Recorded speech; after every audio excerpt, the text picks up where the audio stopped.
रक्षा मंच के चतुर्थ अखिल भारतीय अधिवेशन के द्वितीय दिवस में साधु संतों और विचारकों के ओजस्वी उद्बोधन ने वातावरण को धर्ममय और राष्ट्रभक्ति से ओतप्रोत कर दिया। शनिवार को गुरुद्वारा गुरुकताल में चल रहे राष्ट्रीय अधिवेशन का द्वीप प्रज्वलन का शुभारंभ करते हुए शारदा पीठ कश्मीर के शंकराचार्य स्वामी अमृतानंद जी ने कहा कि भारत शब्द में ही भारतीय परंपरा निहित है। भारत का अर्थ स्वयं में प्रकाश, किंतु आज चारों दिशाएं असुरक्षित हैं और इसका मुख्य कारण जनसंख्या असंतुलन है। सनातन धर्म और भारत अलग नहीं है। यदि सनातन धर्म कमजोर होगा, भारत भी कमजोर होगा। भारत की मजबूती, अखंडता और दृढ़ता तभी संभव है जब सनातन धर्म बलशाली बने। भारत रक्षा मंच के संस्थापक और राष्ट्रीय संयोजक सूर्यकांत केलकर ने कहा कि स्वामी विवेकानंद और छत्रपति शिवाजी का जीवन हर भारतीय के लिए आदर्श है। विषम परिस्थितियों में भी शिवाजी ने हिंदुत्व का त्याग नहीं किया, बल्कि पूरे राष्ट्र में भगवा ध्वज फहराया। आज भी निश्चित रूप से हिंदुत्व की जीत होगी, किंतु इसके लिए हमें जागना होगा। भारत की रक्षा का ये मंच अपने आप में मनीषियों के द्वारा ये चिंतन और मंथन कर रहा है कि देश में चाहे आतंकवाद की समस्या हो, चाहे घुसपैठियों की समस्या हो, चाहे देश में आपसी मतभेद के कारण आपस में लोग एक नहीं रह पा रहे हों, ये सारे लोग भारत की तरक्की में लगें, बहबूदी में लगें, एक होकर रहें और भारत की रक्षा के लिए जात पात धर्म को भूलकर सब लोग इसको विकसित राष्ट्र बनाने में जुट जाएं। इस हेतु चिंतन और मंथन का ये महाकुंभ है और इस महाकुंभ में जो मनीषियों के संदेश हैं, जो हमारे धर्मगुरुओं के आदेश हैं, जो हमारे देश की चिंता करने वाले मनीषी हैं, जिन्होंने इस देश को संरक्षित और सुरक्षित रखने हेतु शहादत दी है, उन सब के उन प्रेरणादायक प्रसंगों का आपस में मंथन करते हुए उनके बताए हुए रास्ते पर चलने का काम इस देश भारत की रक्षा के लिए करने हेतु सभी संकल्पित और समर्पित हो रहे हैं। हाँ, आज दूसरा दिन है।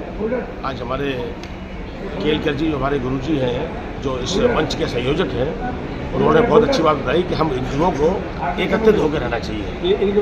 ऐसा नहीं कि हम वैश्य समाज के हैं, हम ठाकुर समाज के हैं, हम जाटा समाज के हैं, हम सबको एकत्रित होकर रहना चाहिए। हम सबको एक मिलके हम सब लोग रहना चाहिए। तो ये बहुत अच्छी बात बताई गुरु जी ने, क्योंकि अगर भारत राष्ट्र बनाना है तो हम सब हिंदुओं को एक होना ही पड़ेगा। अभी कितने शस्त्र बाकी रहे हैं? अभी हमारा एक सत्र शाम को होगा और एक कल समापन समारोह होगा। कल मुख्यमंत्री योगी आदित्यनाथ जी की कल आने की संभावना भी है कि कल वो आ सकते हैं। दूसरे सत्र में क्या क्या जानकारी दी जाएगी? दूसरे सत्र में हम लोग बस इसी जो घुसपैठ हो रहा है जो हमारे देश में है, उसके ऊपर चर्चा होगी।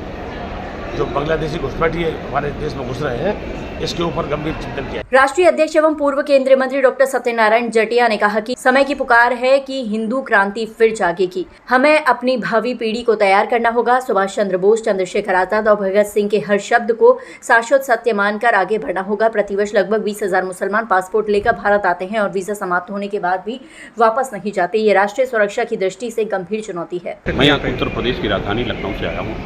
अवध प्रांत का लंबे समय से क्षेत्रीय संगठन मंत्री हूँ और भारत रक्षा मंच के अधिवेशन हर 3 वर्ष से होते हैं। ये चौथा राष्ट्रीय अधिवेशन है। इससे पहले वाला राष्ट्रीय अधिवेशन नागपुर संघ कार्यालय में विश्वभाग में हुआ था।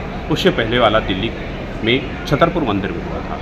ये बड़ी सौभाग्य की बात है कि यह कार्यक्रम उत्तर प्रदेश की राजधानी के पास में जो हमारा आगरा है, आगरा के गुरु के ताल में गुरुद्वारे में हो रहा है। भारत भर से लोग लगभग 1000 प्लस लोग आ चुके हैं। ऐसा पंजीकरण यहाँ तक आ चुका है अभी आज तक।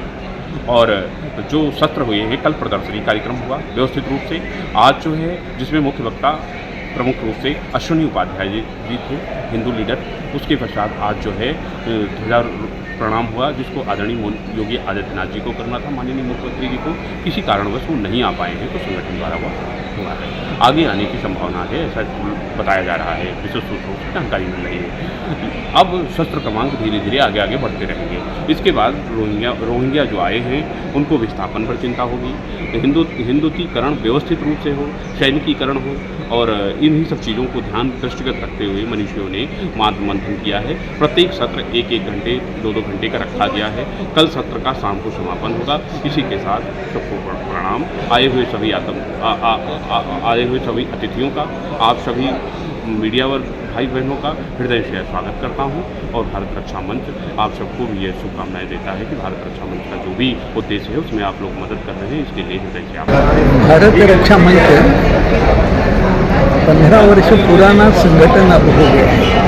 27 जून 2010 को बांग्लादेशी घुसपैठ एक राष्ट्रीय संकट इस विषय पर एक सेमिनार हुआ था, जिसमें भारत रक्षा मंच का जन्म हुआ और बांग्लादेशी घुसपैठ पर भारत रक्षा मंच ने कई कार्य किए, खास करके सरकार पर दबाव लाने। उसके परिणाम स्वरूप 2-3 बातें सरकार ने की हैं। सीमा पर तारबंदी होगी, CAA हुआ, NRC। अभी भी इस काम में और कुछ बातें बची हैं, खास करके घुसपैठ विरोधी कानून एक तैयार हुआ है, जिसके लिए सरकार भारतीय अभी भी कार्यरत है। और ये करते करते ये भी ध्यान में आया कि मुस्लिम जनसंख्या का संकट केवल आसाम बंगाल तक सीमित नहीं है, तो पूरे देश में यहाँ हिंदू जनसंख्या लगातार घट रही है। उसके कई कारण हैं, धर्मांतरण है, घुसपैठ है, आए हुए जो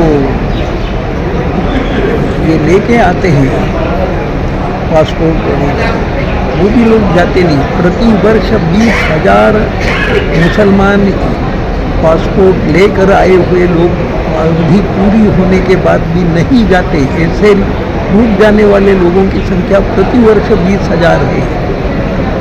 तो इस प्रकार से यहाँ मुस्लिम जनसंख्या सब प्रकार से बढ़ाई जा रही है। एक तरफ हिंदू 2 बच्चा 1 बच्चा नहीं बच्चा इस लाइन पे बढ़ रहा है, दूसरी तरफ वो है कि 2 बच्चे को छोड़ो, हर परिवार में प्राय 5-10 बच्चे हो जाते हैं। और इसलिए समान नागरिक कानून, जनसंख्या नियंत्रण कानून और घुसपैठ विरोधी कानून की सब जरूरत है।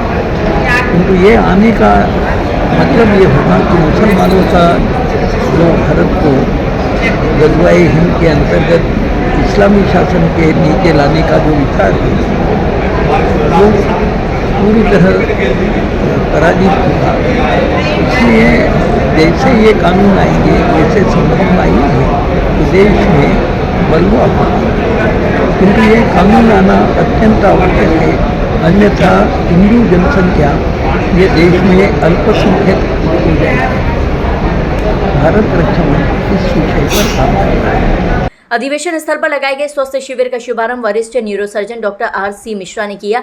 इसमें करीब 300 लोगों को लाभ मिला और 50 डॉक्टरों की टीम ने पूरे दिन अपनी सेवाएं दी। कार्यक्रम संयोजक श्रीनिवास गुप्ता ने बताया कि अधिवेशन के तृतीय दिवस पर भारतीयकरण पर परिचर्चा, प्रस्ताव, सत्र और राष्ट्रीय कार्यकारिणी की घोषणा की जाएगी। मंच संचालन और व्यवस्थाएं कार्यक्रम का संचालन एडवोकेट रंजीत संगल ने किया।